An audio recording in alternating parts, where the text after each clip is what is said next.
For the repair of the Cosel PCB, the following procedures were necessary. Replacement of various electronic components and general cleanup of the unit. For testing, we use 2 multimeters and one 10-volt DC power supply. When we turn on the power supply, the unit reacts accordingly, and we can see that the output is SV and the other is 24-volt DC.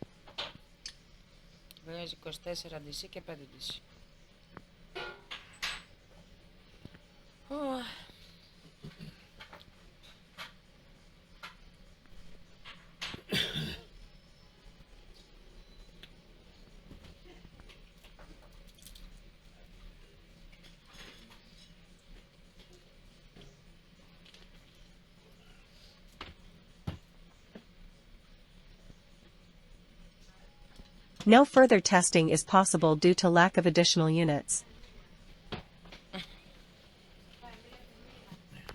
It is now clear that the Cosel PCB is working properly and it is ready to be delivered to the customer.